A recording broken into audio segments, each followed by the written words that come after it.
Ok, ok, merci Claudine. Ok, donc l'idée aujourd'hui, c'est de parler de lutter un peu contre le stress, l'impatience, quand on est en recherche d'emploi. Voilà, parce que je vais vous dire un peu pourquoi je fais ce sujet et puis qu'est-ce qu'on peut faire pour ça. Alors juste un petit warning, je suis pas psychologue, je suis pas, voilà, je suis juste coach, donc j'accompagne les cadres à retrouver un poste rapidement. Mais je suis pas psychologue, donc ne m'en voulez pas si, voilà, si je suis pas complet. Si je fais des erreurs, voilà, ça fait partie du jeu. Donc c'est à vous aussi de me dire, peut-être vous avez des techniques, vous avez des choses à rajouter. Donc n'hésitez pas à intervenir quand bon vous semble. Vous ouvrez le micro et puis c'est ouvert. Donc voilà, vous êtes aussi les bienvenus. Voilà. Donc aujourd'hui, c'est lutter contre l'impatience et le stress en recherche d'emploi. Et on va voir un peu de quoi ça cause, en fait. Donc, pourquoi ce sujet? Donc, en fait, ouais, parmi les gens que je coach, en fait, il y a toujours une phase de creux, en fait. Voilà, faut le savoir. Donc, au début, tout va vite, on refait le CV, LinkedIn, parfois il y a des rendez-vous avec des recruteurs, parfois il n'y en a pas, mais bon, puis les premiers entretiens arrivent, et puis parfois pas, et puis dans les deux cas, il y a une baisse de morale en fait. Voilà, puis ça revient, puis les entretiens se passent au top, puis les gens décrochent un job et ils sont ravis. Bon, ça c'est la classique. Voilà, donc il y a une phase de creux, et qui dans cette phase de creux n'a pas envie de péter un plomb, n'a pas envie de péter un câble en fait, qui n'a jamais eu envie de craquer. Voilà, et c'est pour ça que j'ai fait ce sujet. En fait, sur les 25 personnes que j'accompagne ouais, par an à peu près, eh ben, toutes, je vous dis toutes, ont vécu cette phase d'impatience, de stress. Personnellement, je l'ai vécu, j'ai vécu le chômage 2 fois, donc je sais ce que c'est. On est soit impatient, soit stressé, soit les deux. Et j'avais envie de traiter ce sujet parce que c'est un peu le quotidien de tout le monde, en fait, voilà, qui cherche du travail.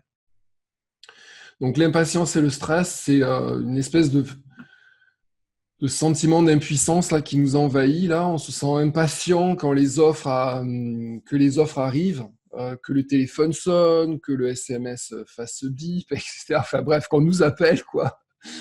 Qu'il y ait des offres, que ça bouge un petit peu là, et que voilà, on a envie de ça. Et puis des fois, bien sûr, quand les entretiens arrivent, des fois on sent le stress monter, on sent que ça nous travaille un petit peu de l'intérieur.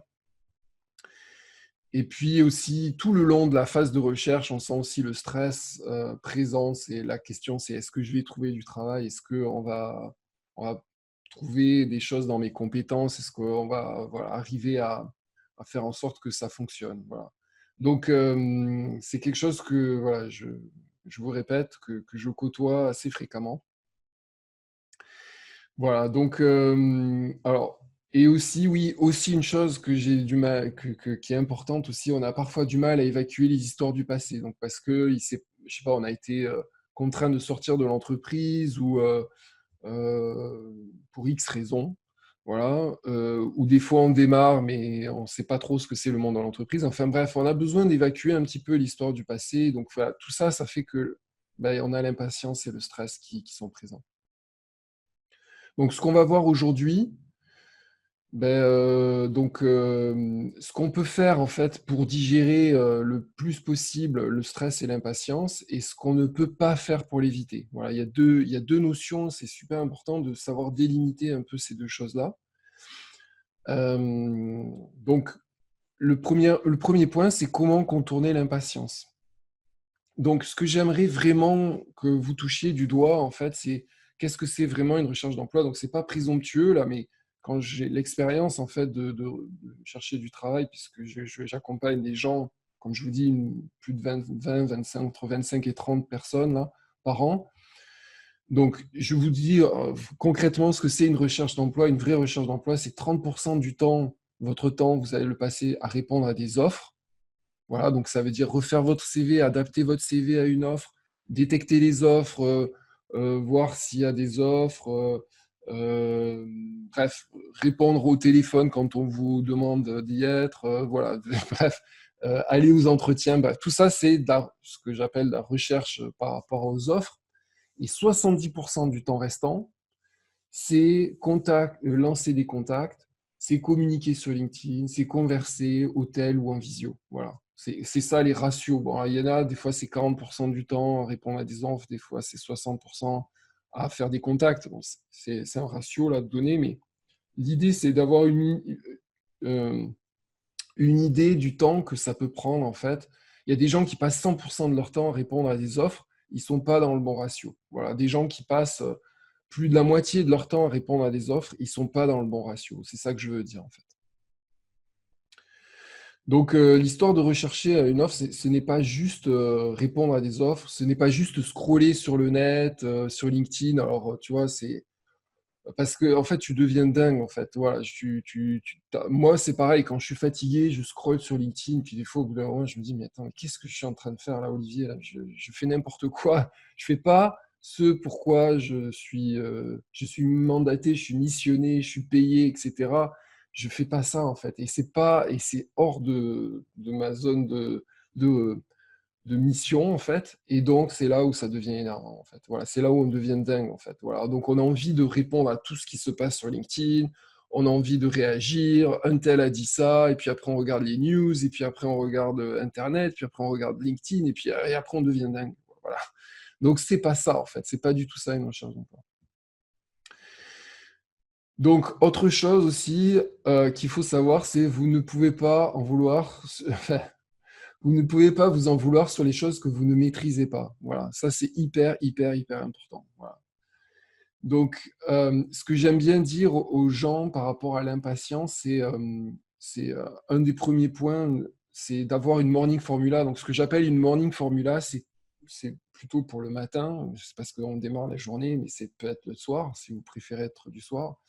C'est de vous dire des choses positives sur vous, c'est vous rappeler votre mission, c'est vous rappeler vos objectifs, c'est vous rappeler les bonnes choses que vous avez faites dans votre vie, les réussites que vous avez eues. Bref, c'est ça que j'appelle une morning formula. C'est des choses positives qui vous ramènent vers votre mission, en fait. Voilà, donc moi, j'en ai une, des entrepreneurs en ont une, moi, tous les gens que je coach ont une morning formula.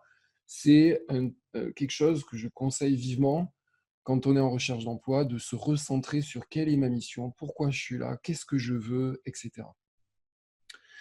L'autre chose hyper importante, c'est un tracker de temps. Parce que, comme je vous disais, des fois, on passe son temps sur LinkedIn. Même moi, je suis le premier à tomber dans ce piège.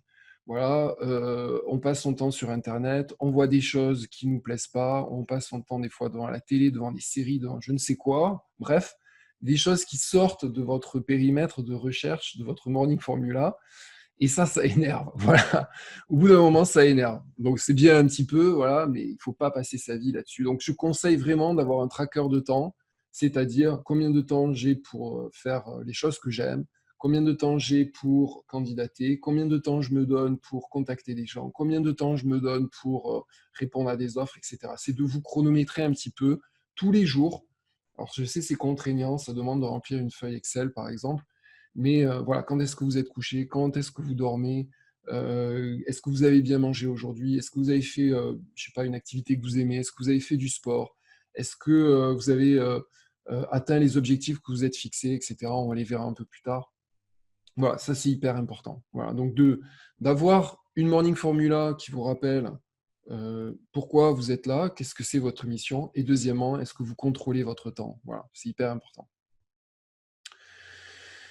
Donc vous maîtrisez votre CV et profil LinkedIn, c'est hyper, ça c'est une chose que vous maîtrisez en fait, voilà. Par contre, une chose que vous ne pouvez pas maîtriser, c'est le nombre de personnes avec qui vous conversez, par exemple. Le nombre d'offres, la réponse aux offres, le nombre de candidats qu'il y a dans une offre, etc. Enfin, tout ça, vous ne maîtrisez pas. Donc, ce que vous maîtrisez, faites-le à fond. Les choses que vous ne maîtrisez pas, ben, c'est hors de votre zone de contrôle. Donc il faut jouer, il faut candidater, il faut faire des choses, etc. Mais c'est hors de votre zone de contrôle, en fait. Et ça, il faut en être conscient, en fait. C'est dans ma zone de contrôle, je peux faire quelque chose, ou c'est hors de ma zone de contrôle. Voilà. Donc ça, c'est hyper important.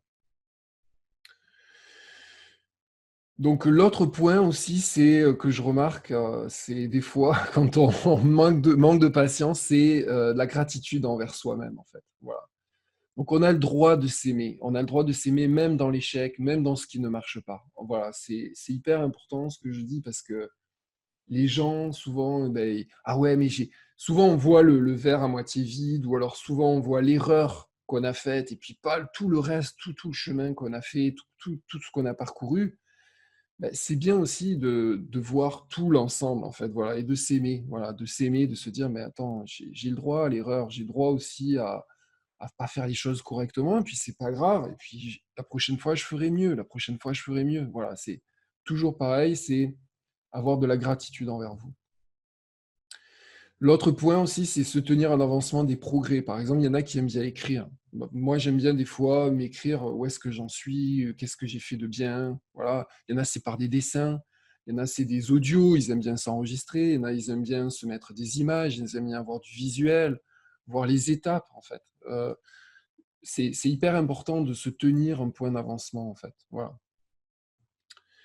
Donc c'est pour ça que, ben, comme ça, on voit les progrès qu'on a fait et puis, surtout, on peut voir, on peut se dire: «Beh, j'ai quand même réussi quand même de j'étais là, j'étais à ce niveau-là et puis j'arrive à cet autre niveau. Beh, j'ai quand même des bonnes choses que j'ai faites». Voilà, je m'aime bien. OK, il y a des choses qui sont pas parfaites, mais je vais m'améliorer. Il y a des choses qui sont bonnes quand même. Et ça aide aussi à avoir confiance en vous. C'est surtout de voir ce dont vous êtes capable, en fait. Voilà, de voir les progressions, en fait. Ça, c'est hyper important.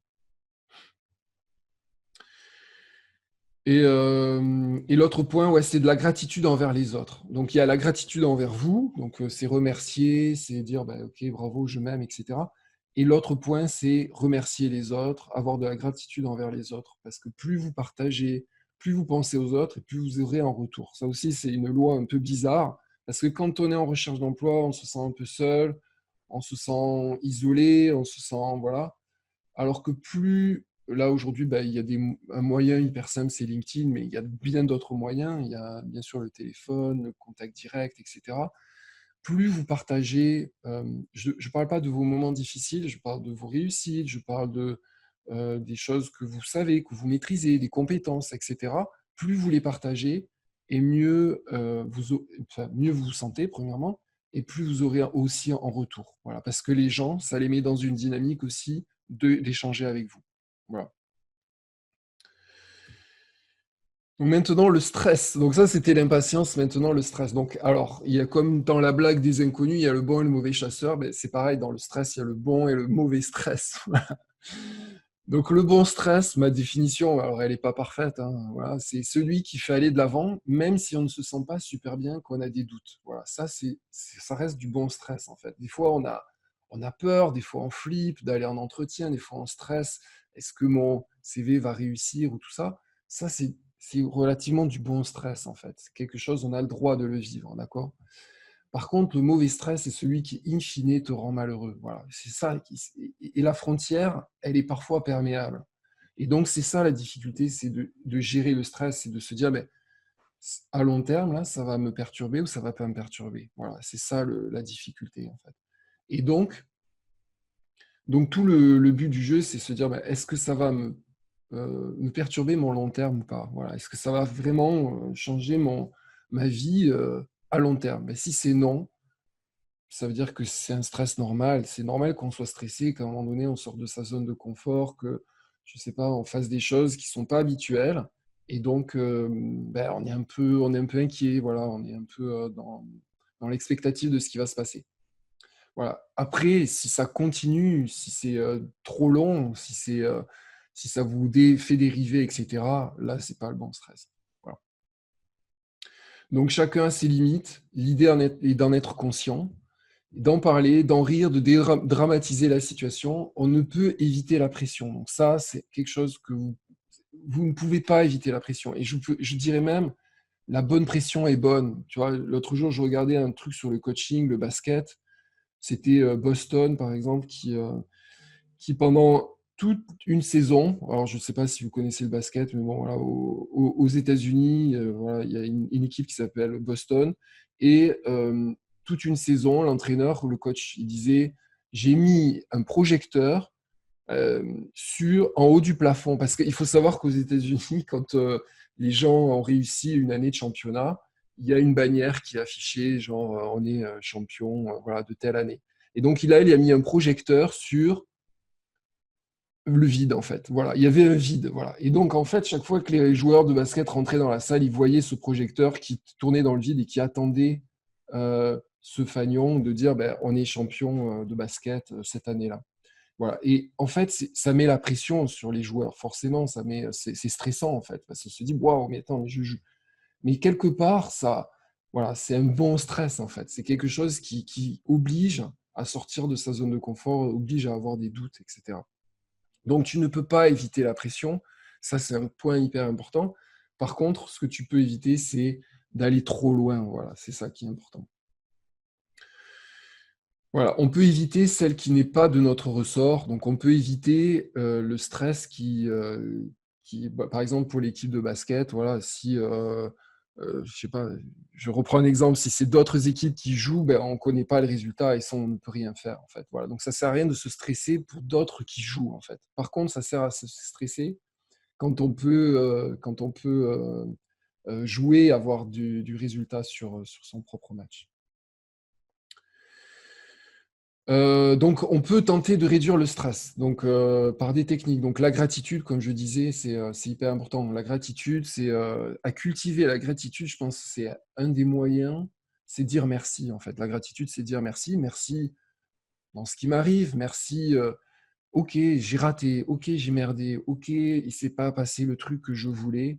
Mais quand même, j'ai réussi à faire ça. Mais quand même, j'ai appris des choses. Mais quand même, voilà, c'est arriver à trouver des choses positives, à dire merci dans des moments qui sont compliqués. Voilà.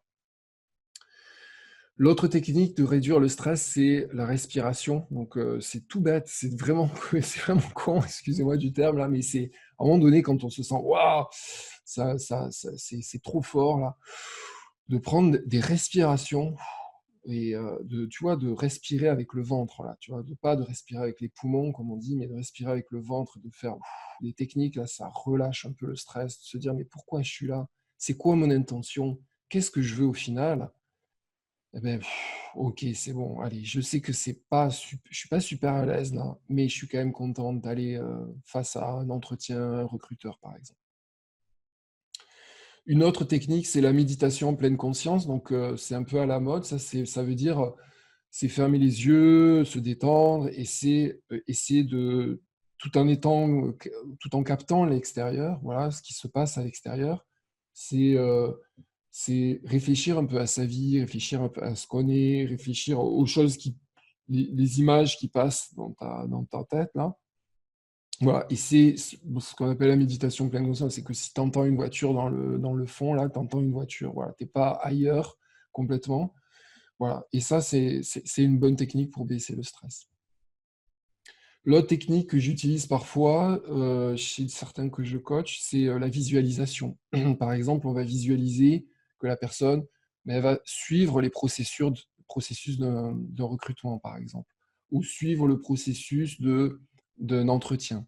Donc, tu arrives, tu te gares sur le parking, tu vois, tu sais pas ce qui va t'arriver, tu stresses, mais c'est pas grave. Voilà, tu te détends, tu vas dans la salle de réunion, d'entretien, etc. Voilà, on visualise une visualisation. Donc ça, c'est tu fermes les yeux et tu visualises les étapes qui vont t'arriver. En fait, il y a forcément un serrage de main, il y a forcément des gens que tu connais pas. C'est pas grave, tu sais que tu es là pour dire que tu te valorises, pour dire que tu es quelqu'un de bien, etc. Voilà.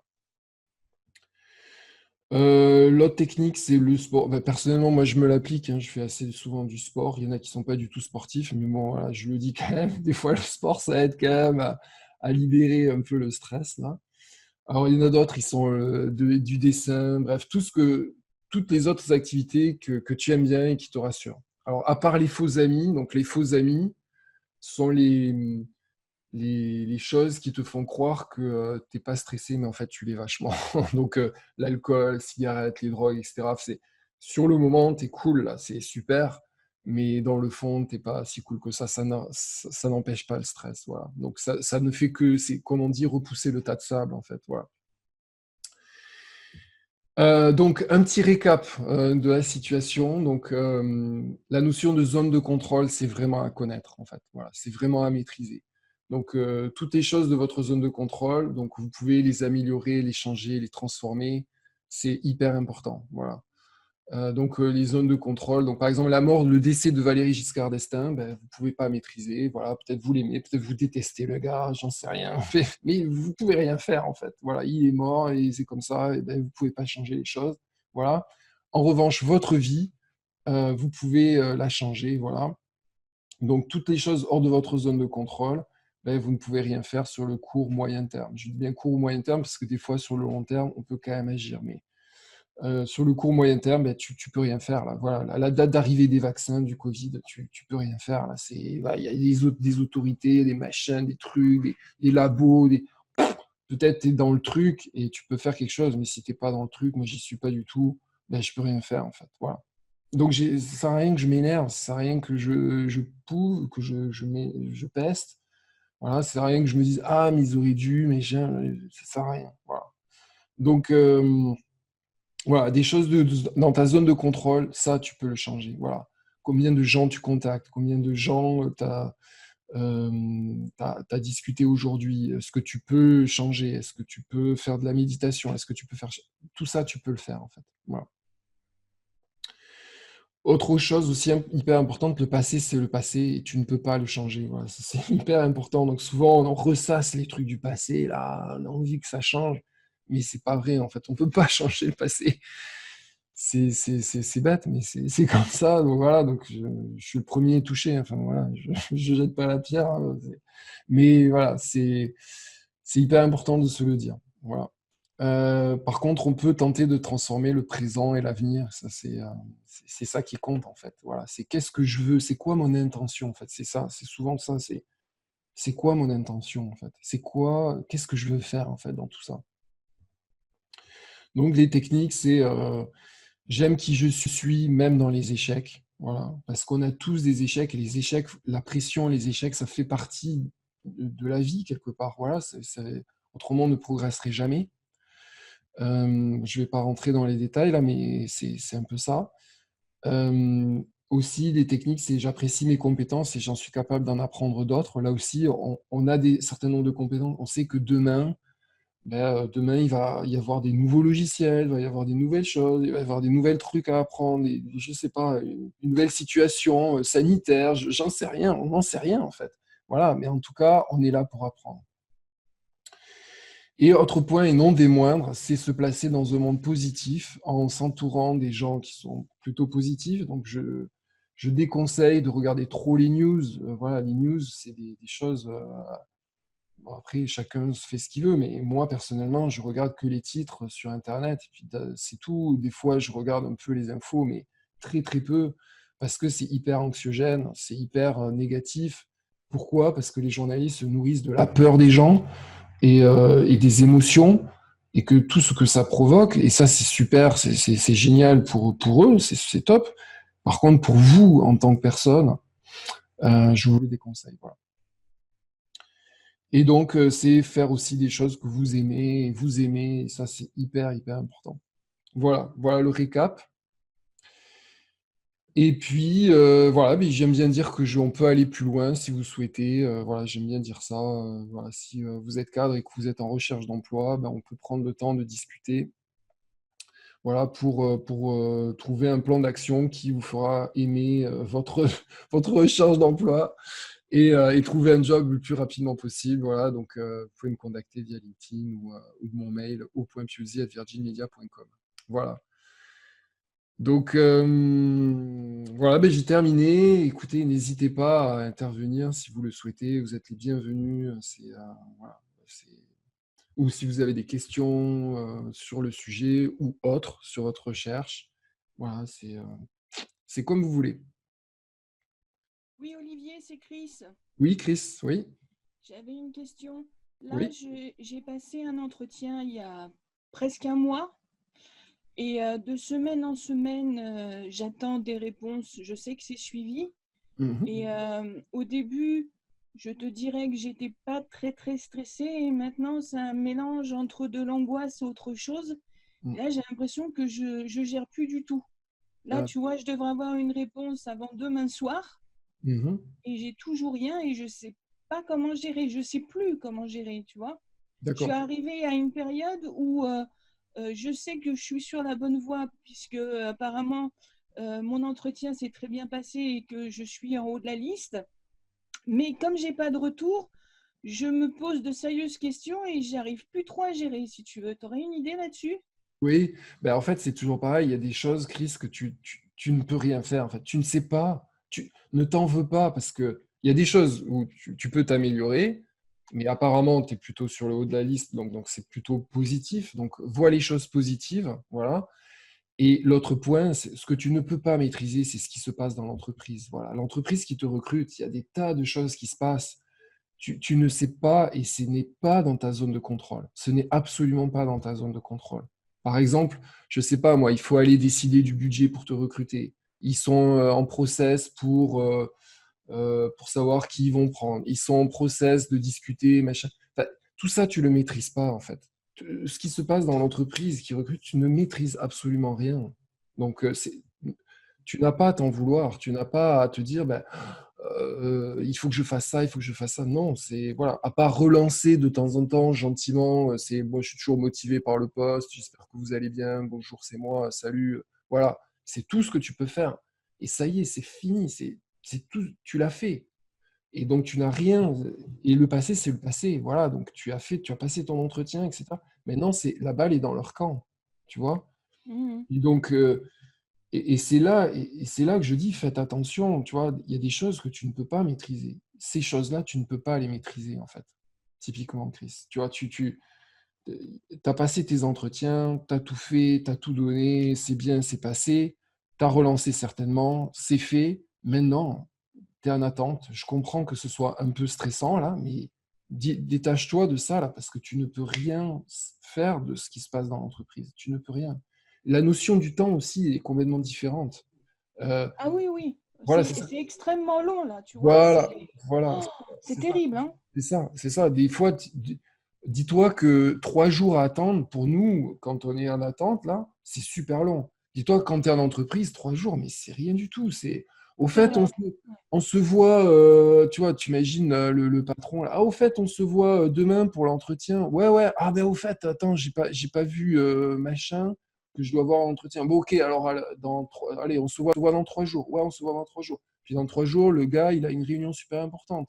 Donc, il repousse la semaine d'après. Et toi, tu es là. Ah, et quand est-ce qu'ils vont me répondre? Eh ouais, exactement, Et, ouais. ouais, et donc, mais ça, mais tu n'y peux rien, vraiment.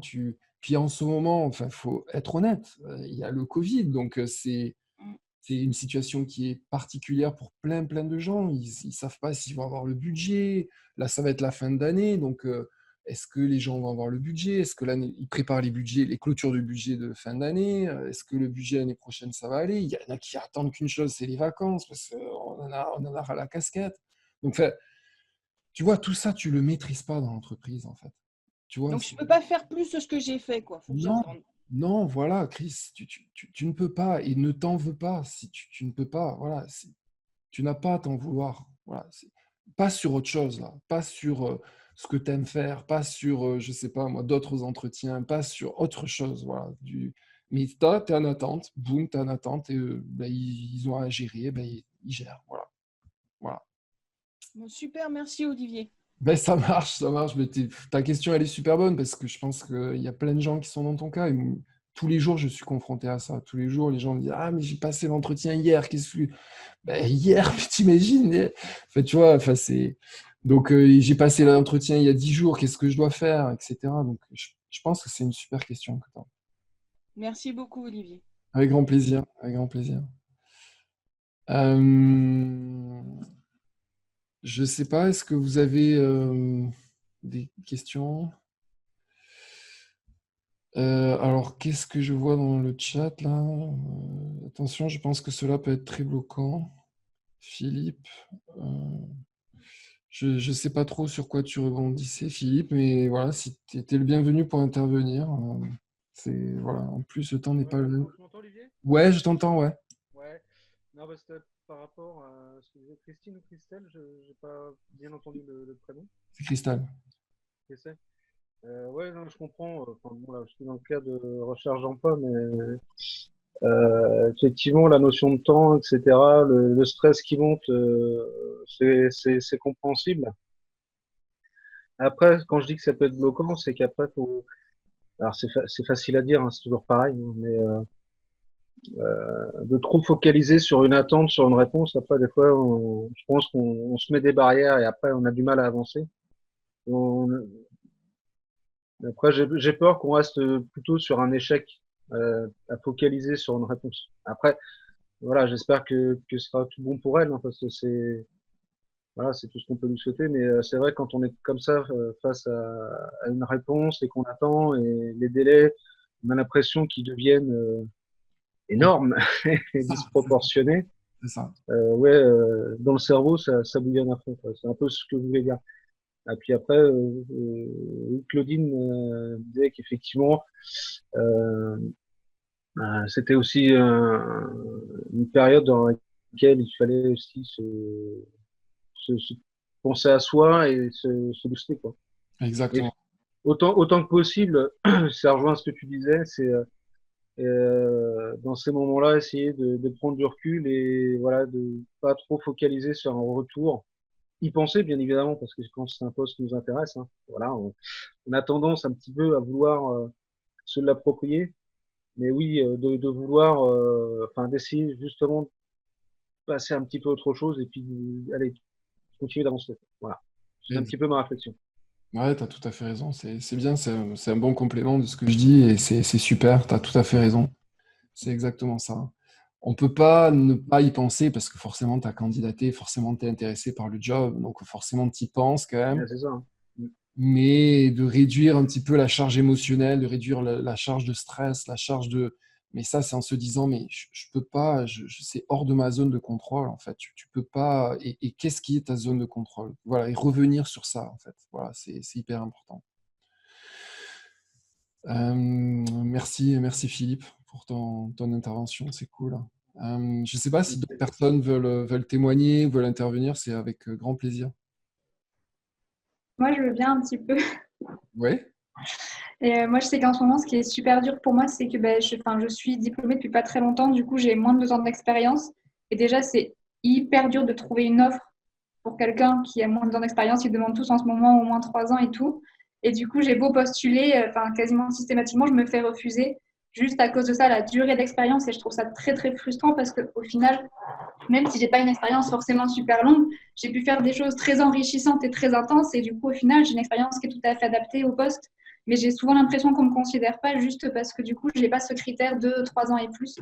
Et c'est vrai que du coup, c'est hyper frustrant de postuler à plein de choses et d'avoir que des retours ultra génériques, que vous n'avez pas le nombre d'années suffisantes. Et du coup, c'est vrai que c'est dur de continuer à se motiver des fois pour postuler encore et encore sur ça. ouais, je Pas comprends. facile. Je comprends. Ça veut dire que peut-être sur ton CV, je ne sais plus si j'ai vu ton CV, mais c'est Oui, Mindset. Je ne sais plus si j'ai vu ton CV, j'avoue que je ne sais plus, j'en vois pas mal. Mais en tout cas, ça veut dire quand même quelque chose. Ça veut dire que sur ton CV, il y a quelque chose peut-être à modifier où tu ouais, dis trop que tu es jeune diplômé ou voilà. Enfin, je d'accord. comprends, je comprends que, en fait, tu appliques la bonne tactique. C'est-à-dire que même s'il y a écrit 3 ans d'expérience, tu candidates quand même. Donc ça, c'est top. Mhm. Après, ça veut dire que peut-être sur ton CV, il y a peut-être des choses que tu te rends plus compte, toi, mais il y a peut-être des choses que tu montres qui font que tu montres que tu es jeune diplômé. Et Ok, ça, ça veut dire que de suite, ça bloque les recruteurs parce qu'ils se disent, bah non, il va falloir former la personne, il va falloir faire ci, il va falloir faire ça. ok. Toi, dans ta tête, tu te dis, mais je suis largement capable d'y arriver. Tu vois, donc, et je comprends le différentiel, je comprends que ça t'énerve. Donc, bah, si tu veux, tu me renvoies ton CV, je regarderai. Ouais, ben, je veux bien, ouais. Ouais. Comme ça, je regarderai s'il y a un truc qui me choque ou pas, et voilà, c'est ce qu'on peut faire en fait. C'est avec grand Ok. plaisir. Et juste un dernier truc que je voulais, enfin, c'est un petit conseil parce que moi je sais que je l'ai appliqué sur moi et ça a marché, c'est que moi je cherche beaucoup sur Indeed par exemple pour les offres. Et Mhm. sur Indeed, au bout d'un moment, quand on fait plusieurs fois des recherches sur un même sujet, on se retrouve des fois abonné automatiquement à ils nous envoient des mails avec des alertes emploi. Et moi je sais que j'en recevais plein et au final j'ai tout désabonné parce que déjà, c'est un peu fourre-tout et des fois, c'est pas forcément adapté à ce qu'on recherche vraiment. Et en plus, du coup, ça nous crée un peu un climat où on reçoit plein d'offres et du coup, on se sent un peu coupable de pas postuler. Mais en même temps, ça ne nous correspond pas, du coup, on ne veut pas postuler et du coup, ça fait un peu. Et je sais que moi, depuis que je l'ai supprimé, là, il y a 2-3 semaines, ça m'a fait du bien parce que je cherche quand j'ai décidé de chercher et je ne reçois pas tout le temps plein de communications comme ça. Donc, peut-être ça peut aider d'autres gens de Ouais, ouais, libérer un peu leur boîte mail et tout de ce genre de choses. super, bravo, bon exemple concret. Ça, c'est ce que j'appelle du time management, je sais pas comment on dit en français. Ouais, un tracker que j'utilise, moi, pour le temps que tu utilises, par exemple, tu te dis, ben, allez, je mets tant de temps pour scroller les offres d'emploi. Voilà, aujourd'hui, je mets 1 heure, 2 heures, enfin voilà, le temps que toi, t'en Mm. et pas plus. Voilà. Donc, si ton temps, c'est de dire, ben, je regarde les offres d'emploi qu'on m'envoie, pourquoi pas, mais au bout d'un moment, si toi, ça te gêne, ce que je peux comprendre, parce que des fois, je regarde des offres pour des gens que je coach, et automatiquement, LinkedIn m'en envoie. Ça ne m'intéresse pas du tout, c'est pas mon Ouais, but. c'est Mais ça. voilà. Et donc, je vois, ah ouais, attention, et je comprends les alertes que tu reçois. Et donc, forcément, tu les lis, et forcément, tu es captivé par ça, forcément, tu les étudies, et forcément, tu passes du temps dessus. Et ben, bravo, bravo d'avoir fait ce changement et d'avoir pris une action et de te dire, bon, attends, non, mais je ne veux plus les lire. Et là, je fonce sur ce que j'ai vraiment envie de faire et d'appliquer et voilà, de candidater. Donc, bravo, bravo. Bravo pour ça, c'est bien. Euh, euh, de Stige, donc, qui dit la conjoncture n'est pas au top, hein, il faut garder un cap et se dire qu'il y a toujours des jours meilleurs. C'est ça, il faut toujours se dire qu'il y a toujours des jours meilleurs, voilà, et garder un cap pour positiver, en fait, voilà. Euh, enfin, moi, je vous dis, moi, je suis beaucoup de gens qui sont en recherche d'emploi, des gens que je ne coache pas du tout et qui ont trouvé, donc je les félicite des fois. Des gens qui me suivent, ben, des fois me disent, ah ben Olivier, j'ai suivi tes vidéos, merci, voilà, c'est top. Des gens ben, bien sûr que je coach et qui ont trouvé. Mais pour vous dire que quand même, ça se dit pas forcément, on le voit pas forcément, mais il y a des gens qui trouvent en fait. Voilà, il y a des gens qui cherchent et qui trouvent. Voilà. Après, c'est une histoire d'ajustement, de le bon temps, le bon mindset. Il y a plein de techniques, il y a des techniques à connaître, etc.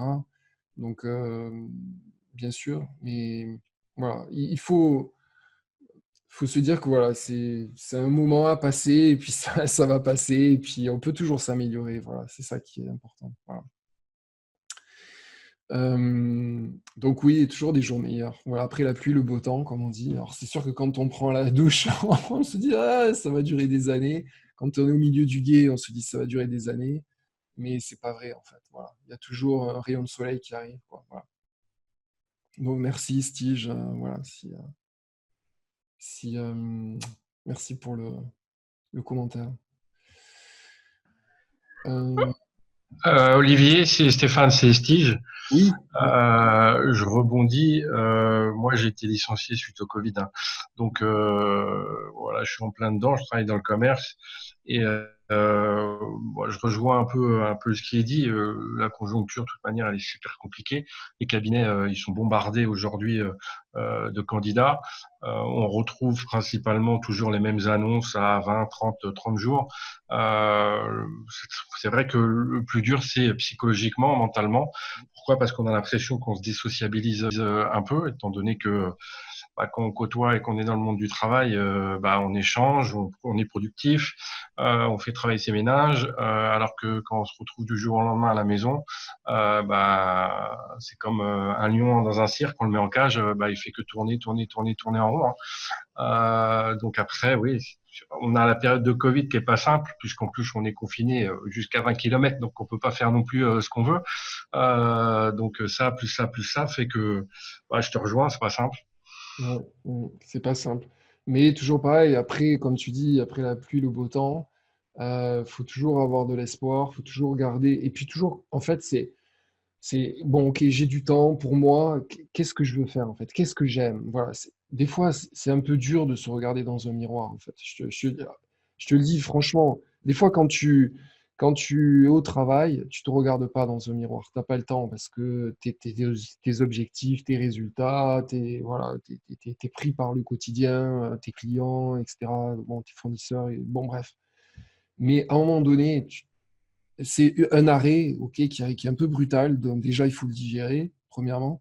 Et deuxièmement, c'est te regarder dans un miroir, te dire, mais je veux quoi en fait dans la vie? Qu'est-ce que je veux en fait? C'est quoi le principe? Dans quoi je suis bon en fait? C'est quoi mes compétences, etc. Et de se tracer ça, de se lister. Alors comme je dis, il y en a qui aiment bien se écrire, il y en a qui préfèrent ça visuel, il y en a qui préfèrent ça se faire sous forme de photos, etc. Enfin, chacun sa technique, mais l'important c'est que tu puisses absorber ça et te dire, mais c'est ça qui tous les jours me nourrit en fait. Voilà. Et c'est évolutif. Voilà, mais c'est hyper important. C'est ce que j'appelle la morning formula. Et voilà. Et ensuite, tu as la gestion de ton temps. Ça, c'est hyper important. C'est qu'est-ce que tu fais tous les jours pendant 2 heures, pendant 3 heures. Voilà. Est-ce que tu vas scroller comme ça LinkedIn forever? Est-ce que tu vas regarder les news en boucle forever, etc. Est-ce que tu vas pouvoir participer à des projets, etc., qui, toi, te font du bien? Voilà, bref, c'est ces questions-là, en fait. Et ça, c'est des questions auxquelles on n'a pas l'habitude de répondre quand on est en emploi, parce que quand on est en emploi, ben, grosso modo, il y a une routine, en fait. Voilà, on ne s'en rend pas compte, mais il y a une routine qui s'installe. Voilà. Même si on dit, ouais, j'ai vécu plein de choses, etc. Là, tout d'un coup, tu es face au miroir, là, et là, il faut que tu répondes aux questions, là. C'est ça, le truc. C'est ça qui est perturbant, en fait, souvent. Donc, tu vois, de se changer, le fait de dire ben, je suis comme un lion en cage, etc. Ok, mais ok, je suis comme un lion en cage. Alors, qu'est-ce que je fais de cette situation? Qu'est-ce que je fais pour mon bonheur? Qu'est-ce que je fais pour vivre correctement et passer les étapes, en fait? Voilà. Tu sais que ça va être dur, ok, mais maintenant, qu'est-ce que tu fais? Qu'est-ce que tu mets en place? Voilà. Et ça, c'est hyper important. Parce qu'autrement, tu vas dépérir, en fait. Autrement, je sais pas si vous connaissez l'histoire, enfin, c'est assez dingue quand même, cette histoire. Ouais, c'est l'histoire d'un gars, et c'est la force du mental quand même. C'est l'histoire d'un gars qui réparait dans les trains, qui réparait les zones frigorifiques dans les trains, enfin, des trains frigorifiés. Excuse-moi, je vais y arriver. Voilà. Et le gars, un jour, il répare un wagon frigorifié, et puis on l'enferme. Enfin, je sais pas, c'est une porte qui se ferme. Une porte qui se ferme, pardon. Et le gars, en fait, on l'a retrouvé mort. Pourquoi? Parce que le gars, en fait, il s'est dit, ah, mais la porte est fermée, et puis je vais mourir, en fait. Je suis dans un wagon frigorifique, donc, en fait, le gars, on l'a retrouvé mort, et avec des symptômes comme s'il avait été frigorifié. Mais en fait, ça n'a pas du tout fonctionné. Le train n'a pas du tout roulé, n'a pas du tout voilà, fait la fonction frigorifique qu'il devait faire. En fait. Il n'a pas du tout fait moins 20 degrés. En fait. Et le gars, il a écrit Sauvez-moi, il a écrit plein de trucs sur les murs. Voilà, mais en fait, il n'était pas du tout dans une zone de froid, le train n'a pas fonctionné, etc.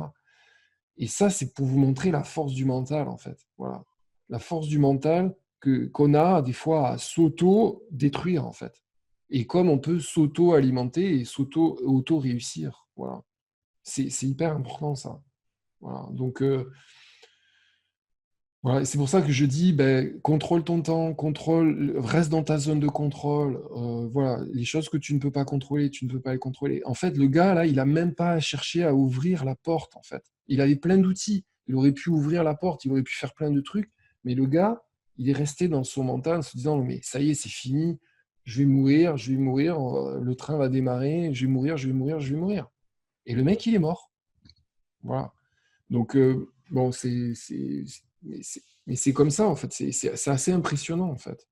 Et il y a des gens qui, bon, je vous passe ces détails, des gens qui ont réussi juste parce qu'ils se sont dit, mais dans la vie, je vais réussir, je vais y arriver. Et moi, je vous conseille d'être dans le mindset, je vais y arriver, je vais réussir. Voilà. Et c'est ça, c'est hyper important, en fait. Voilà. Bon, j'espère que ça vous amène un peu d'énergie là, voilà, allez, un peu d'énervement là pour vous dire ouais, je peux y arriver en fait. Voilà.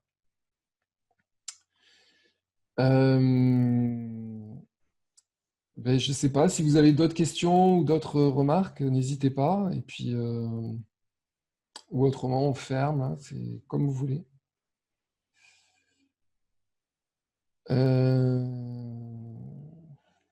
Ok, ben merci. Merci à vous. Allez, 3, 2, 1, 0. Pas d'autres questions. Ben, écoutez, voilà, ben, restez positifs. Merci pour votre attention. Merci d'être présent. Franchement, je vous souhaite tout le meilleur, de rester dans votre zone de contrôle, d'avoir du bonheur, d'avoir du plaisir dans ce que vous faites, voilà, de savoir ce que vous voulez, de continuer vos recherches, voilà, de continuer. C'est ça qui est important. Donc, merci beaucoup. Merci pour tout. Et puis, à très bientôt. Et voilà, normalement, c'est tous les lives, c'est les jeudis. Ben, on continuera. Et puis, normalement, vous avez le replay aussi sur YouTube. Voilà. Allez, ciao, ciao. Ciao, ciao. À bientôt. Ciao, ciao et félicitations Philippe. Merci. Ciao, ciao. À bientôt.